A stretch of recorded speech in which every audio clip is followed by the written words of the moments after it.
Hello again, everybody. Yeah, two short dreams.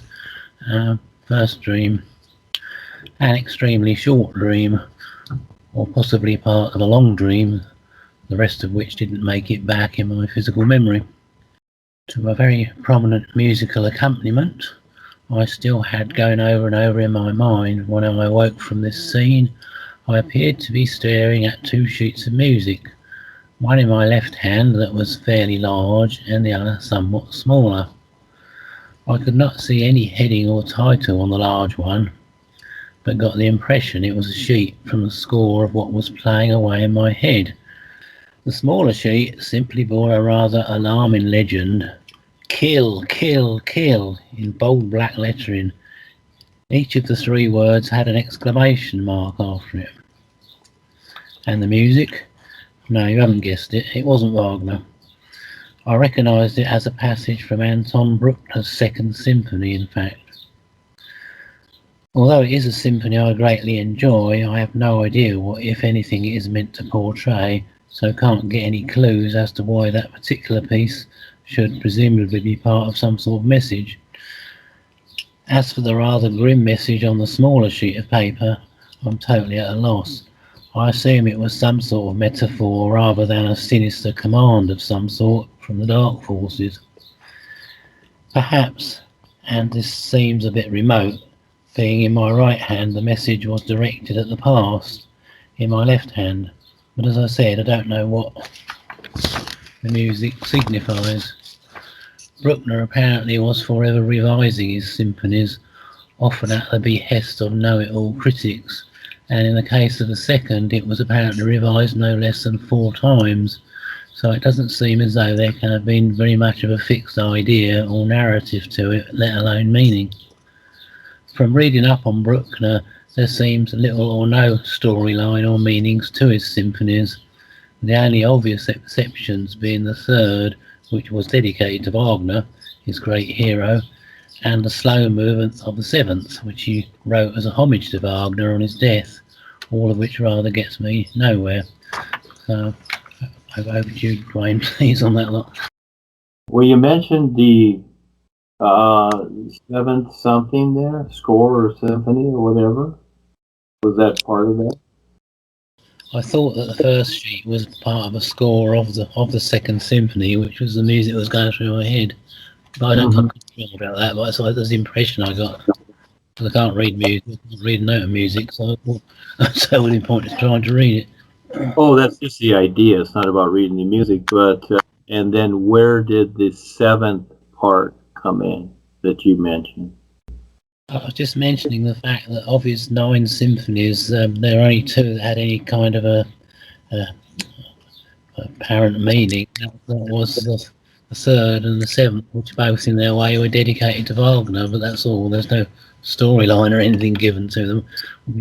It's just I think the second movement of the seventh is very sad and somber. It's supposed to be a homage to Wagner, who had just died. Okay, so just kind of put it together a little bit, and I know Beethoven, I used to listen to him a little bit too, but I always liked Wagner better. But Beethoven had the 9 symphonies, but this is Bruckner, right, that you're referring to? That's right, yeah. Yeah, I never listened to any of his stuff, but just kind of look at the overall. Again, we are each, you might say, we are each our own orchestra and orchestra leader. So we produce our symphonies. We produce, and symphonies, especially like Wagner and whatever, even Beethoven. I mean, Wagner wrote operas pertaining to the spiritual point of view and the different levels, etc. Again, there's a good book by Helene Colleen, The Esoteric Music of Richard Wagner. I read that 40 years ago. It's very, very good. It's a fun book to read, and she's very good at that. She also does Beethoven and the other ones. I didn't read those, but I like the Wagner ones. But again, yes, second level, second part, whatever, the astral realm, that's our emotional attachments and whatever. And we can utilize this, okay? So we create, we inspire, etc. ourselves to, create what we do, and that's in a way that's a big operation to have an orchestra, to conduct an orchestra. But there's so many parts of us, and so it's just like all those little parts of us are the orchestra, and we are the conductor. When I was married with my wife for almost 30 years, she was a school teacher. Many times she'd have real side experiences with her class and teaching the class. And I told her, well, those are the little parts of yourself that you're teaching, you see? On the real side, you're bringing all that together, that focus. What does a teacher do? Tries to get all the kids that are doing whatever focused.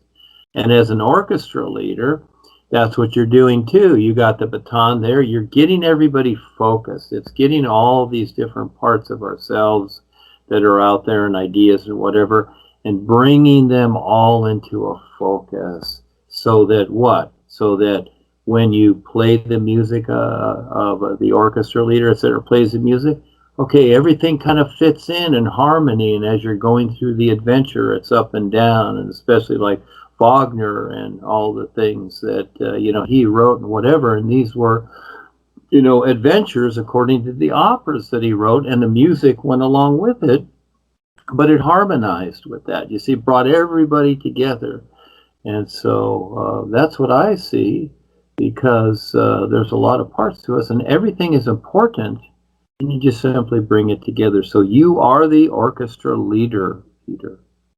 And so you're getting a hint. You decide how far you want to go with that. Right, okay. I just wondered what you made of the other one, the kill, kill, kill message. Well, you got to figure something out for yourself, don't you?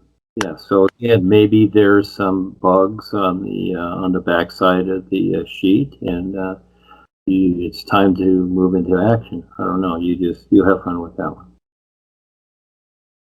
The other dream, which I wanted to rate today, was slightly longer, but no less intriguing. It occurred the following night to the first one. I'm almost certain this was part of a much longer dream, but the lead into it once again seems to have got lost on the way back here. This seems to be a common feature these days. I guess my poor old brain is cell batteries are running down or something. Anyway, in the bit I remembered, I seemed to be walking along some unrecognised seafront with a man and a woman I also didn't recognise. I was in the middle with a woman walking on my left. I seem to have said or done something that the woman didn't like, and she seemed a bit standoffish towards me. The man seemed totally indifferent. The sea off to our right was extremely rough, and violent waves were crashing against a fairly high and strangely jagged looking old stone wall. And almost as an apology for the previous night's dream, I could just make out the strains of yet another leitmotif from Wagner's Ring over the crashing water and howling winds. It was this time oddly or seemingly inappropriate.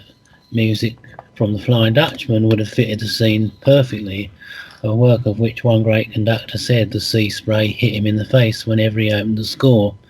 No, it was the fairly little used theme from the Ring, usually referred to as Contentment, which puts in brief appearances in both Das Rheingold and Siegfried. In the latter case, when Siegfried has just broken through the wall of fire and sees the sleeping Brunhilde for the first time. As the dream continued, I seemed now to be in a house somewhere with just the man apparently. I pointed through the window at the ever-roughing sea, now coming down over the jagged wall, and likened it to a waterfall. Looking back at the man who muttered something, I suddenly realised he didn't speak or understand English, and there the dream faded away. It seems to me the woman being on my left suggests the past, and her disappearance my moving away from this. In contrast, the sea to the right suggests perhaps the future in the symbolic form of the new wave is coming in, bringing with it future contentment and ultimately calm. My drawing attention to this to no avail to somebody who couldn't understand me seems to suggest the unmoved and unmoving majority of the human population who seem unable to see the wood for the trees, or perhaps the sea for the waves. That's all my thoughts on that one. Well, that's good enough. And the last scene was where you were inside a house or something, peering out, looking out at the water. That's right, yeah. Yeah. Okay. So again, you're outside the house first, then you're inside. So you've got your real awareness view, and then you've got your personal view as you're looking out there. So you've got two views. And you see the difference, how when you out there outside, you see everything, the sky, whatever, your awareness is everywhere. When it's inside the house, you can just peer out through the window, otherwise you see all the walls, etc. So you've got these two views of the situation. And the sea is stormy, well, which it is, that's the psychic realms right now, and everything is a big storm.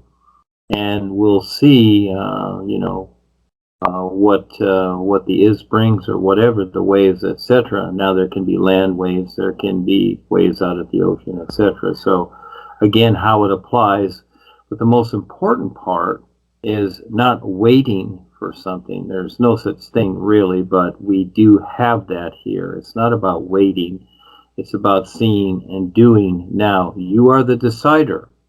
So if there's also hesitation or waiting, you have that idea or wanting something to come, that's not how the isness is. These are old ideas that we carry with us. Compare everything that you know with the isness life is now, like the sun shining this very moment, to be recognized. Very important. So this is where we actually hold ourselves back. So we make it to a certain point, you might say, because we read things, we participate, etc. But there's a lot more to go. You have to constantly look at what you're thinking and deciding and agreeing to and assuming, etc. And is that part of something beneficial for you and overall, etc.? Or is it really limiting you and just sounds good to the mind and the emotions, thinking that, oh, well, I know this now, etc. So always a lot more to deal with. But again, you decide, you have the experience, so you have a view there of both sides.